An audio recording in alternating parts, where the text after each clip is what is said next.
Good afternoon, ladies and gentlemen. It's a great pleasure to have the graveyard slot at another UKIP conference. And I suppose one of my challenges now is to make sure that you're wide awake. So I'm going to start with the proposition that we are mad. To be precise, we are mad as a nation to belong to the European Union. Our nation is the mother of parliaments, and we have handed over much of our government to an unelected bureaucracy in a foreign country. We are mad also because we spread the rule of law through 4 continents, and our government is now bossed around by a quasi-court, again in a foreign country, the European Court of Human Rights. And these things are pretty awful things, frankly. My job as the party's economic spokesman, however, is to talk about economics. And what I want to do in the next few minutes, if I can find my, where's my buzzer gone? I can't find anyway, I'm sure it'll turn up, is to explain why, wait, that's it, yes, I need that, lovely, thanks, right, good. Is to explain why we are mad also, because we are much poorer because we belong to the European Union.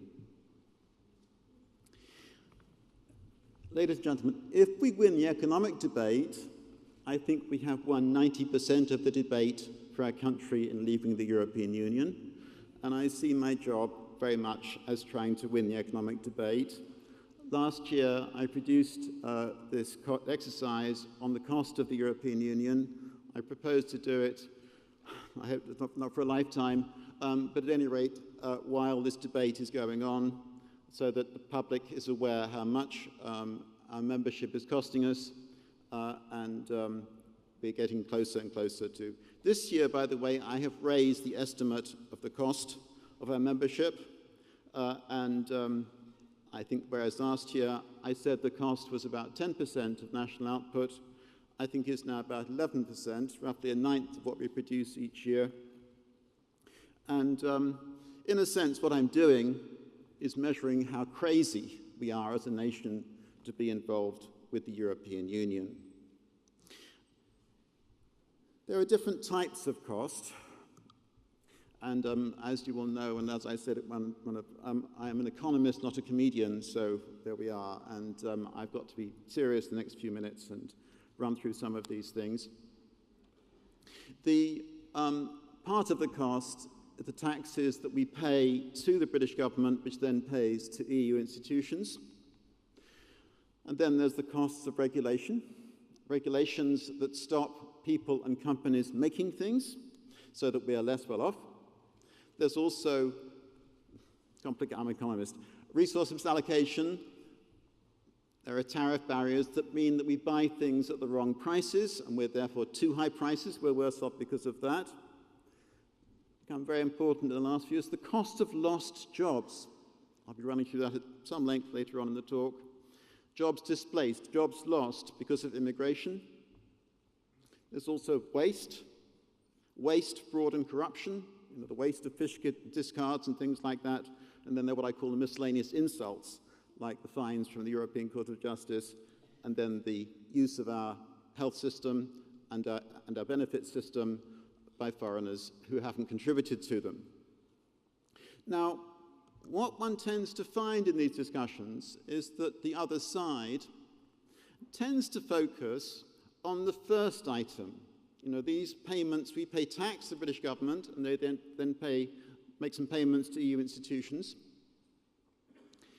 And nobody disputes that we have a cost here.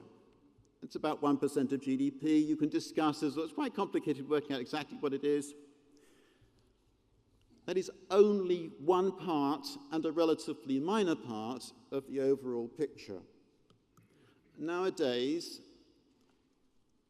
there are different views about this subject. There's scope for discussion, scope for debate. Nevertheless, there is little doubt, I think, that the costs of regulation are the dominant cost of our membership of the European Union. And this cost of regulation really goes back, not really to 1973, but the Single European Act of 1986, and then to the so-called single market of 1992. That's when this wave of regulations and directives really got going.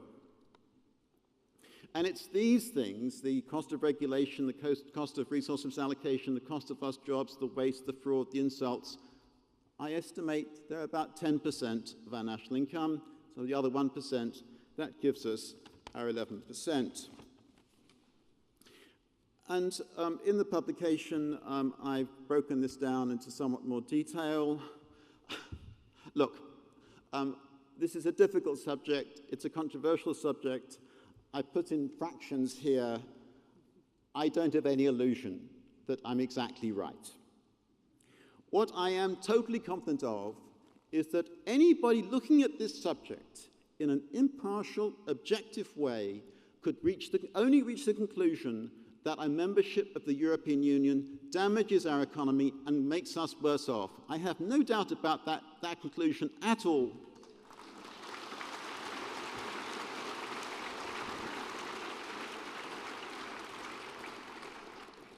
Why have I raised the number from 10% to 11%? I said that by far the most important cost was the cost of regulation. Now, the bureaucracy that governs Europe, it does govern Europe, can't take control of taxes and government spending from the nation states. It wants to expand its power. It expands its power by proliferating new rules and regulations and directives and so on, the so-called acquis communautaire. It's really got going since the early 1990s. And since then, the effect, not just on our growth as an economy, but on the European economy as a whole, has been damaging. If I'm right that it is reducing output by 0.5% a year, more each year, you would expect the European economy as a whole to be falling behind other high-income economies. And that, ladies and gentlemen, is exactly what we find. Exactly what we find.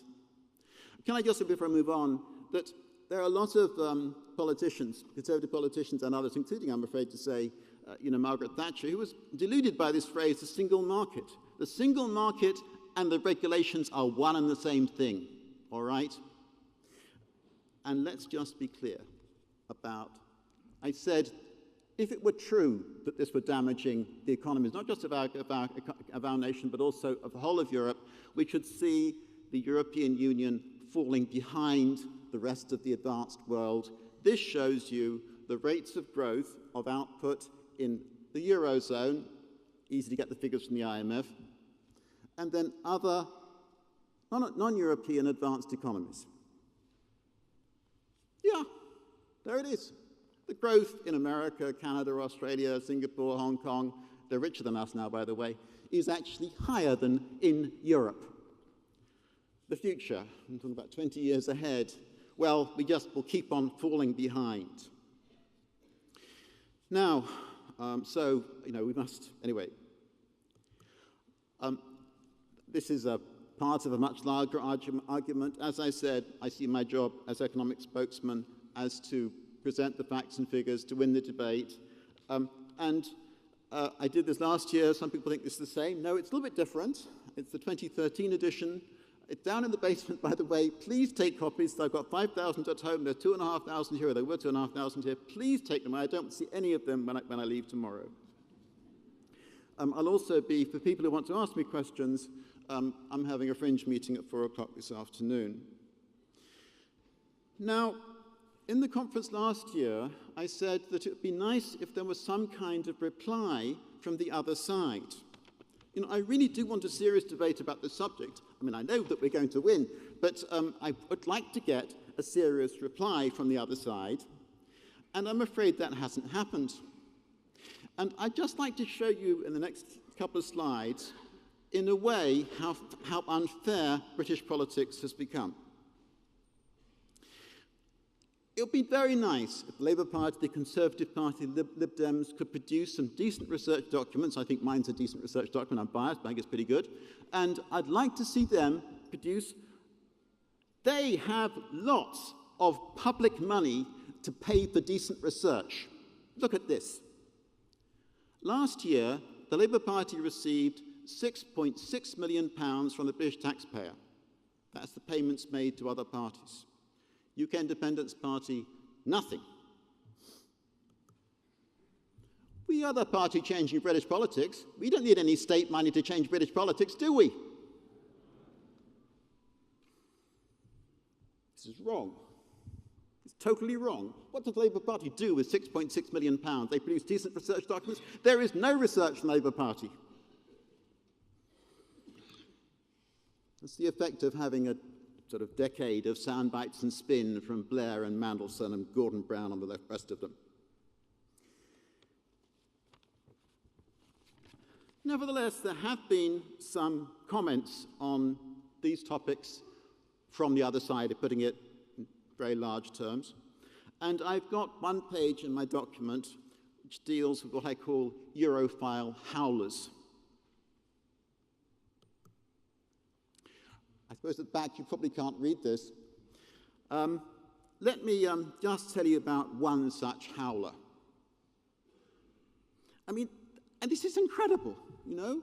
Why can't the other side produce some decent documents, some decent facts and figures, and actually argue them through in a public forum? This is Roland Rudd, a great public relations chap. Apparently he sold his business for millions of pounds.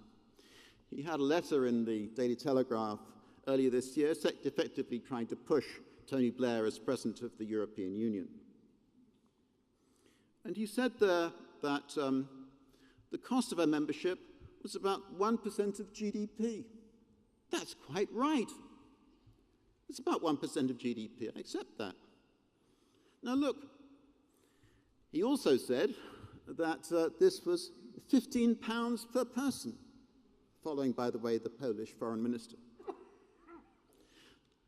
1% of GDP, I'm an economist, it's about £15.2 billion last year. Divide that by a population of about 60 million. It's £253, Mr. Rudd.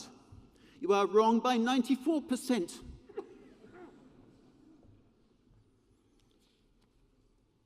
Talking Labour Party.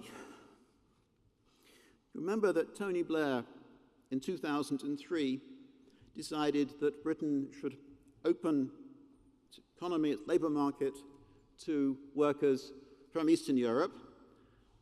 From the 1st of May 2004, 8 new countries joined the European Union, most of which were in Eastern Europe, and most of which were much poorer than Britain. France, Germany, Italy had 7-year transitional periods. They did not allow people to come in to work in their own countries from these 8 nations. We did. What I want to show you now is, this is, by the way, takes up a chapter in my report, what's happened to employment in our country since 2004. These are all official figures. They're not my figures. They're official figures. You will see that employment of UK-born people has fallen, gone up and down a bit. It's fallen by about 400,000 people. Look, I like to think that, when there are foreigners in our country, that we should be welcoming and friendly and so on, but only up to a point, please. And you'll see here that the employment of non-UK-born people has risen by 1.8 million. About half of these are from Eastern Europe. I put it to you that it's pretty plausible. I can't prove it. I haven't proved it totally clearly, what I've just shown you. Certainly not. Needs a bit more work. But it's pretty plausible that some people, British birth, have lost their jobs because of this immigration from Eastern Europe. And when we get Gordon Brown, and they were like, British jobs for British workers, come on, let's just check the facts. And I don't need to tell you, of course, that from the beginning of next year, we have workers coming in from Bulgaria and Romania. It's an important subject. It's so important that the government has actually commissioned some research on the subject and they got an answer, and it's so important they won't tell us what the answer is. The Labour Party decided to apologise. Just last month, we had this statement from Chris Bryant, Labour Party's Home Affairs spokesman. Labour made mistakes when we were in government on migration. The A8 countries joined the EU in 2004. France, Germany, Italy sensibly said they would have transitional controls for 7 years. We didn't do that. A larger number of people came to the UK than anybody had anticipated.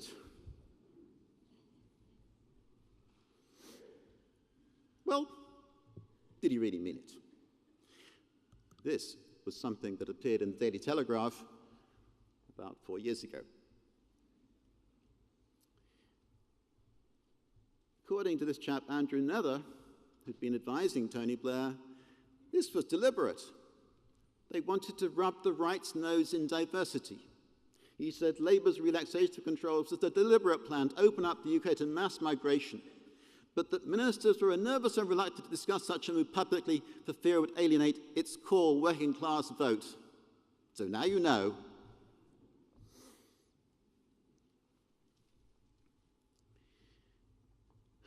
We are mad, quite mad, to have opened up our country in the way we have done to foreign workers from the rest of the European Union.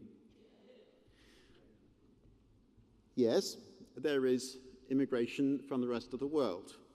And in fact, as I discuss in one chapter of my document, the government itself has calculated that this inward migration had reduced jobs, I think, by about 150,000, 200,000 over a certain period of time. If that was the case with immigration from the rest of the world, ladies and gentlemen, it must have been the case also for immigration from the European Union. Therefore, immigration from the rest of the European Union would have meant that some people in Britain lost their jobs, and that is a cost to us, and is a cost particularly, of course, to people on the margin of employment. When I give this kind of talk to dinner parties in Mayfair, of course they love the idea of immigration, don't they? Because that makes life a bit easier for them in terms of, easier to get staff and so on. But for people on the margin of employment, this immigration from Eastern Europe has meant much more difficult labour market, much more difficult to find work, and therefore we as a nation are worse off. By the way, if I just could come back to my estimates of the different items in this, I don't put it here as a particularly big cost, but I think it's a very compelling one because it has, in my view, been the direct result of actions taken by the Labour government against the direct interests of the people you'd have thought would have voted for the Labour Party.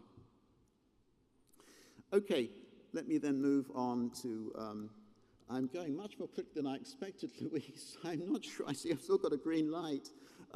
Anyway, let me, what? Oh, but I've still got a green light here. I'm sorry, audience, this is not quite right. Actually, it has gone more or less right. This is my next picture. Look, we are mad to belong to the European Union. We are mad. Not only is it making us much poorer, it is also taking away our constitutional legal liberties. I know Gerard's going to be talking about that shortly. And it comes as a, I'm an economist. This is The Economist magazine. They're wrong. One woman doesn't rule them all. It's an unelected bureaucracy in Brussels that rules all European nations, including Germany. And so when they've got here, Big Ben isn't even sliding into the Thames, it's toppling into a puddle. They don't know what they're talking about. They haven't got a clue, I'm afraid. Economist magazine, I wish they, You go through that magazine, you see story after story in the back about how regulation and so on is damaging our economy, resource mortality, CAP, OECD, all the rest of it, and then have a leader and they're in favor of staying in. For the moment, let's fly the flag. All right, I hope I can fly the flag at your conference, even if we can't on meat advertising. German general in the First World War said a very true thing. He said that on the other side of the trenches, there were lions led by donkeys. For the last 40 years, we've been governed by donkeys, useless donkeys.